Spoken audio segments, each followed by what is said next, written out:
दोस्तों, आज जो तस्वीर आपके सामने है, वो सिर्फ 3 हेलीकॉप्टरों की डिलीवरी की खबर नहीं है, बल्कि भारतीय सेना की रणनीतिक सोच में आए एक बहुत बड़े बदलाव की कहानी है। 16 दिसंबर 2025 को जैसे ही गाजियाबाद के हिंडन एयरबेस पर 3 अपाचे अटैक हेलीकॉप्टरों की आखिरी खेप उतरी, तकनीकी तौर पर यह एक सामान्य प्रक्रिया थी, लेकिन रणनीतिक तौर पर यह एक युग का अंत और नए युग की शुरुआत थी। इसके साथ ही जोधपुर में तैनात भारतीय थल सेना के 451 आर्मी एविएशन स्क्वाड्रन के पास 6 अपाचे अटैक हेलीकॉप्टरों का बेड़ा पूरी तरह तैयार हो गया है। कुछ जरूरी तकनीकी परीक्षण और ऑपरेशनल चेक के बाद इन्हें पश्चिमी सीमा पर तैनात किया जाएगा, यानी पाकिस्तान फ्रंट पर भारत की मारक क्षमता और ज्यादा मजबूत हो गई है। लेकिन दोस्तों, यही कहानी खत्मिचाई है नहीं होती, बल्कि यहीं से असली कहानी शुरू होती है। और अगर आप ऐसी ही गंभीर और जमीन से जुड़ी रक्षा विश्लेषण वाली वीडियो देखते रहना चाहते हैं, तो अभी वीडियो को लाइक कीजिए, चैनल को सब्सक्राइब कीजिए और इस जानकारी को ज़्यादा से ज़्यादा लोगों तक शेयर ज़रूर कीजिए, क्योंकि आगे जो सच सामने आने वाला है, वो बेहद अहम है। अब सवाल उठता है कि जिस अपाचे अटैक हेलीकॉप्टर को दुनिया का सबसे खतरनाक हेलीकॉप्टर कहा जाता है, उसी से भारतीय सेना ने आगे दूरी बनाने का फैसला क्यों किया? सेना ने साफ कह दिया है कि ये अपाचे की आखिरी डील थी। इसके बाद भारतीय थल सेना कोई नया अपाचे नहीं खरीदेगी क्या? यह कोई मजबूरी है क्या? बजट की कमी है? या फिर इसके पीछे कोई गहरी रणनीति छिपी है?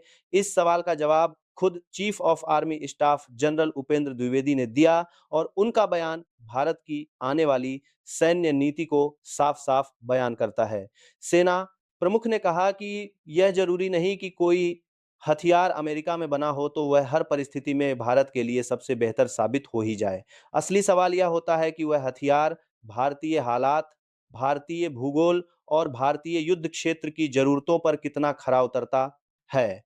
उन्होंने साफ माना कि अपाचे एक बेहद घातक और एडवांस हेलीकॉप्टर है, लेकिन जब बात हाई एल्टीट्यूड ऑपरेशंस की आती है, खासतौर पर सियाचिन और एलएसी जैसे इलाकों की, तो यहाँ अपाचे भारतीय सेना के तय मानकों पर पूरी तरह फिट नहीं बैठता। भारतीय सेना ने ये 6 अपाचे खासतौर पर घाटी के जंगलों और पीओके में डीप स्ट्राइक मिशन के लिए खरीदे थे, लेकिन चीन से निपटने के लिए भारत को ऐसे अटैक हेलीकॉप्टर चाहिए जो 20,000 फीट से ज़्यादा ऊंचाई पर भी पूरी क्षमता के साथ काम कर सकें, और यहीं से सेना की प्राथमिकताएं पूरी तरह बदल जाती हैं। यहीं से कहानी स्वदेशी प्रचंड अटैक हेलीकॉप्टर की तरफ मुड़ती है, क्योंकि भारत के लिए पाकिस्तान एक चुनौती है, लेकिन उससे भी बड़ा और दीर्घकालिक खतरा चीन है। और चीन से निपटने के लिए भारत को ऐसे हथियार चाहिए जो अमेरिका या यूरोप की नहीं, बल्कि भारत की पहाड़ियों और मौसम को ध्यान में रखकर बनाए गए हों। इसी सोच के साथ भारतीय सेना और वायुसेना ने मिलकर हिंदुस्तान एयरोनॉटिक्स लिमिटेड के साथ करीब 62,700 करोड़ रुपए की मेगा डील साइन की है। इस डील के तहत कुल 156 प्रचंड अटैक हेलीकॉप्टर खरीदे जाएंगे, जिनमें से 66 वायुसेना को और 90 सीधे थल सेना को मिलेंगे। अगले 5 सालों में इनकी चरणबद्ध डिलीवरी की जाएगी। तकनीकी नजरिए से देखें तो प्रचंड भले ही अपाचे जितना हाईटेक दिखाई न दे, लेकिन इसकी असली ताकत इसकी डिजाइन फिलॉसफी है। इसे खास तौर पर हाई एल्टीट्यूड और पहाड़ी इलाकों के लिए बनाया गया है। यह 20,000 फीट से ज़्यादा ऊंचाई पर टेक ऑफ और लैंडिंग कर सकता है। कम ऑक्सीजन, माइनस तापमान और तेज हवाओं में भी यह दुश्मन के बंकर, आर्मर्ड व्हीकल और फॉरवर्ड पोस्ट को सटीक तरीके से निशाना बना सकता है। एलएसी पर तैनाती के लिए ऐसे ही हेलीकॉप्टर की जरूरत थी, और प्रचंड उसी जरूरत का जवाब है। अब एक और अहम मुद्दा है जिस पर कम बात होती है, और वह है सप्लाई और डिलीवरी का भरोसा। भारत ने 2020 में अमेरिका से 6 अपाचे हेलीकॉप्टरों का ऑर्डर दिया था, जिनकी डिलीवरी 2022 में होनी थी, लेकिन ये हेलीकॉप्टर भारत को 2025 में मिले। इस दौरान सीमाओं पर तनाव भी रहा। अगर यही देरी किसी बड़े युद्ध के समय होती तो इसका नुकसान कितना बड़ा हो सकता था। इसका अंदाजा लगाया जा सकता है। यही वजह है कि भारत अब विदेशी सप्लाई चेन पर पूरी तरह निर्भर रहने के बजाय स्वदेशी सिस्टम्स को प्राथमिकता दे रहा है।